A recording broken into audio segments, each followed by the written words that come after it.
if you just turn on Fox News or if you go on the White House Twitter account, all you would see was, oh, the economy is great, Trump is amazing, we're in a golden age. Yet, if you actually do 5 minutes of research, you would find out that the economy isn't doing that great. Now, it depends on what you look at. In my opinion, stocks are just not the best way to look at stuff because majority rich people own stocks. It's not the average American worker that owns stocks, so I don't think that's the best indicator of the economy. What is a good indicator of the economy is jobs, prices, and unemployment.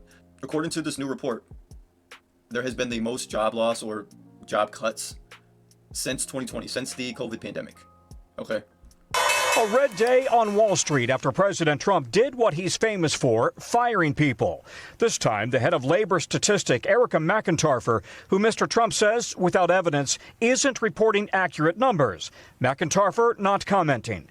It comes after the Labor Department reported fewer jobs than expected were added in July, while also revising down by 258,000 the number of jobs created in June and May. On Truth Social, Mr. Trump posting, "We need accurate jobs numbers. I have directed my team to fire this Biden political appointee immediately," insisting the economy is booming under Trump. The president, who had praised previous jobs reports from the same commissioner. You look at the numbers today, the numbers were unbelievable. The numbers were incredible. The numbers were unbelievable. It's like when the numbers look good, the numbers are legit. When the numbers look bad, oh, they're fake. They're fraudulent. They're rigged. Today offering this. I believe the numbers were phony, just like they were before the election. And there were other times. So you know what I did? I fired her. The weaker jobs report comes as the Trump administration announced a baseline 10% tariff for much of the world and higher for some countries, including Canada and Switzerland. All right, so according to NBC, the Bureau of Labor Statistics published revisions showing sharply lower job totals for May and June than initially reported, while also finding the economy had added just 73,000 jobs in July, far below expectations. The U.S. has lost more jobs than it has created. Apparently Vegas right now is a ghost town, and it's safe to assume, why aren't people going to Vegas? Because they don't have any money to blow. They don't have money to blow in Vegas. So let's see what Kyle Klinsky, great left-leaning YouTuber, let's see what he has to say about Vegas. Running the country. So look at this. Again, this is from the New York Post, bro. This is a right-wing outlet. Ready? Las Vegas's tipped workers say their income has fallen by more than half as tourism plunges. Who the hell wants to come to America right now when all this fascist shit is happening? A decrease of tourism is going to hurt Vegas, as well as people just not having money because the economy is, not doing as well as Trump claims it is. From tips plunge by as much as 50%, despite the recently passed no tax on tips law, which, by the way, let me just pause to say that was a bit of a gimmick.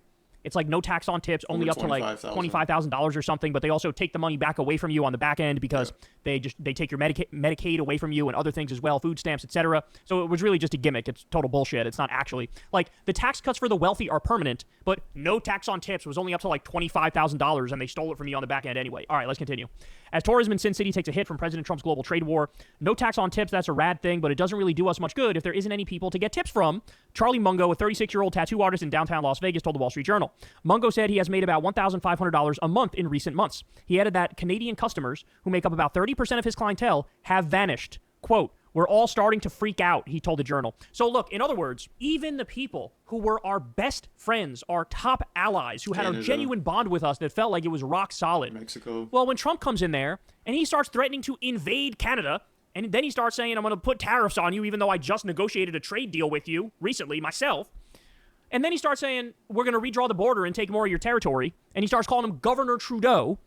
Well, yeah, everybody in Canada, you awakened their nationalism, and they were like, "Well, fuck you and the horse you rode in on. We're done with you." And now Canadians are not coming to the U.S. anymore. The other thing is, when you see person after person getting sent to a concentration camp or getting arrested by ICE and deported, you're going, that could easily fucking be me. I'm not going to roll the dice. Yeah. I'm not going to try.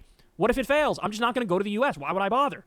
And that's where we are. All right, so they continue. Overall visitations to the city are down more than 6% through the first half of the year, with April 2025 recording just over 3.3 million visitors, representing a 5.1% drop from the previous April, according to the Las Vegas Convention and Visitors Authority.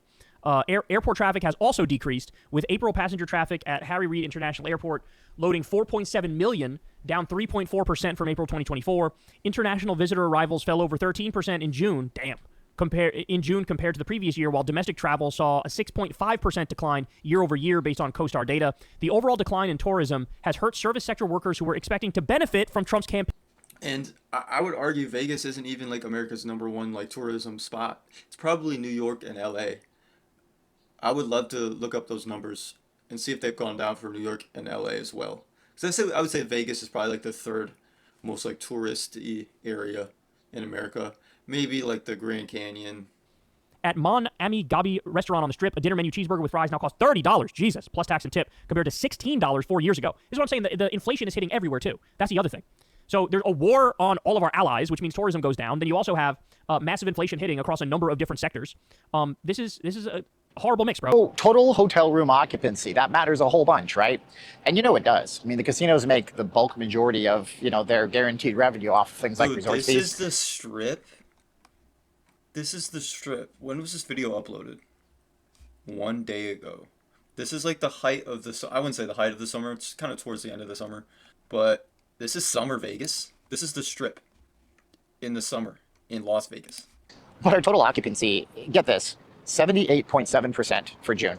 That's actually down a lot. It's down 6.5%. And remember I told you it could be a lot worse? Well, that's true, because we had actually a full 2.3% of all the rooms in Vegas taken offline last year. Yeah, the hotel on the weekend versus the hotel on the weekday, they both dropped to new lows. This area behind me that we're gonna walk past right now too, it is one of the very last vestiges of the old Vegas, kicking and screaming. Let's take a look at some of these gift shops and stuff like that. The shiny new Resorts World across the street, when they opened this place, I flat out said, do they not understand the people that go over there are probably not the people they want in that building, that they're building luxury at? And that's exactly it. Exclusivity and snobbery versus everyday life for the hardworking people. No wonder why this place is always super busy and the taco shop over there is super dead. So on the weekends, when you figure people should be coming into town the most, Right. in the past, weekend occupancy rates have been running 95%. Wow. Now, at this point in Vegas, they're running a whopping, not joking, 87.6%. And when it comes down to our midweek occupancy, it's dropped even further, with last year being 82.6% and this year being 75.5%. I mean, there's hardly anybody in town on the weekend. Go to Fountain Blue instead. But what if you just want to have a good time in Vegas? Well, that's where the casinos have you covered, as long as you have the bucks. If you ever wanted proof that downtown is kicking the literal pants off Las Vegas Boulevard in terms of value and where people want to go, it's in these numbers right here. This will shock you and blow you away. When it comes to how much revenue the casinos make, the Strip did increase its take a little bit. That's the weird thing, right? All these people aren't coming. The room revenues are down. Drive-ins are down. Fly-ins are down. It's so down. The Strip made... Probably because, rich people are still going to want to go to Vegas. Tourists are still going to want to go to Vegas. And at this point, you are only going to go to Vegas if you have money to spend. And a lot of money to spend. Right? So you're probably just going to have more rich people coming than the average American worker. So the average rich person can spend more than the average American worker. So that actually kind of makes sense. 0.9, and I'll point you right to that one particular number. That is insane. What's even more insane is that local casinos are doing bonkers business. The Boulder Strip, which is a little strip of buildings that runs with some local hotels on the east side of town, is up a staggering 19.3% when it comes to gaming from June 2025, from June 2024. And also this could be another reason. People go to Vegas and they only go to the casino and their hotel. And that's all the amount of money that they have for those two things, basically. So they're not going to go out and do other things on the Strip. They're only going to go to the casino, right? Because you have to go to the casino if you go to Vegas, right? Most people go to the casino at least once while you're in Vegas. But then they don't have any money for anything else, probably. So